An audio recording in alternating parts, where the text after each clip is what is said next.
Welcome to wedding blog. আজকের ব্লগে দেখাবো বিয়ের কিছু সুন্দর সুন্দর মুহূর্ত। হ্যালো এভরিওয়ান, আসসালামু আলাইকুম। This is নিপাপড়ি। আশা করি সবাই ভালো আছেন। আলহামদুলিল্লাহ আমিও ভালো আছি। আজকের প্রোগ্রামটা ছিল আউটডোরে, মানে ভেন্যু হচ্ছে নবাব কনভেনশন হল। আপনারা অনেকেই চিনেন। যাওয়ার কিছুক্ষণ পরই আমরা খেতে বসে যাই, কারণ অনেক লেট করে গিয়েছি, খিদা লাগছে। খাওয়ারের মেনুতে অনেক অনেক খাওয়ার ছিল, কিন্তু আমি খেয়েছি কালাভুনা আর একটা চাটনি দিয়ে। এত বেশি মজা লাগছে আমার থেকে। খাওয়া দাওয়া শেষ করে আমরা আপু আর ভাইয়ের সাথে পিকচার ভিডিও তুলে নিয়ে আর আপুকে বলতেছিলাম যে আপুকে অনেক বেশি সুন্দর লাগতেছিল। আপুর বিয়ের দিনের লুকটা এত বেশি সুন্দর হয়েছে, মানে মেকআপটা অনেক বেশি জোস হয়েছে। দুইজনকে অনেক বেশি সুন্দর লাগতেছিল, মাশাআল্লাহ মাশাআল্লাহ। এই যে আমি, আমার ফ্রেন্ড আর সাইমা আপু তিনজন মিলে একটা স্ন্যাপ নিলাম। আমাদেরকে কেমন লাগতেছে অবশ্যই কমেন্ট করে জানাবেন। তারপর তারা খাওয়া দাওয়া করতে বসে যায়। এদিকে ভাইয়া আপুকে খাওয়াই দিচ্ছিল, আবার আপুর মামি আপুকে খাওয়াই দিচ্ছিল, তো একটু ভিডিও ক্লিপ নিলাম। তারপর আমি আর জান্নাত মিলে কিছু ভিডিও করলাম, ছবি তুললাম অনেক সুন্দর সুন্দর। আর আমাদেরকে কেমন লাগতেছে অবশ্যই কমেন্ট করে জানাবেন। খাওয়া দাওয়া শেষ করে আপু স্টেজে চলে আসে, সিঙ্গেল শুট গুলা করে নিচ্ছিল। স্টেজ সাজানো কিন্তু অনেক বেশি সুন্দর হয়েছে, সবকিছু মিলে অনেক বেশি পারফেক্ট লাগতেছিল। আর আপুকে তো অনেক বেশি সুন্দর লাগতেছিল, মাশাআল্লাহ।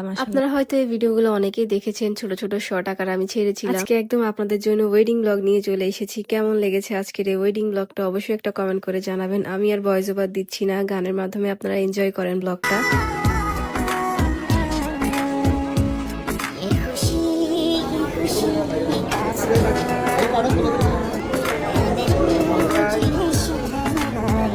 ভাইয়া আয়নাতে কি দেখা যায়?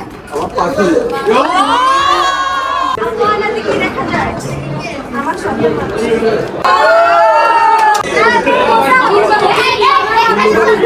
হ্যাঁ আচ্ছা জগা জগা করে দেন।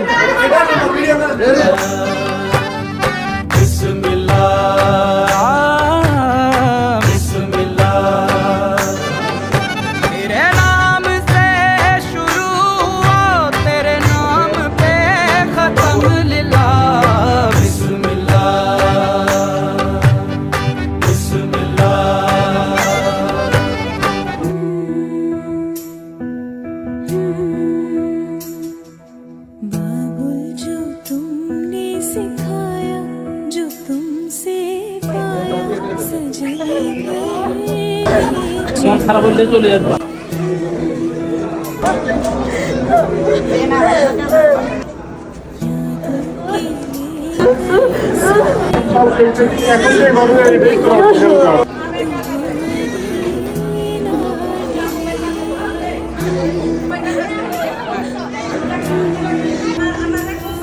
सजना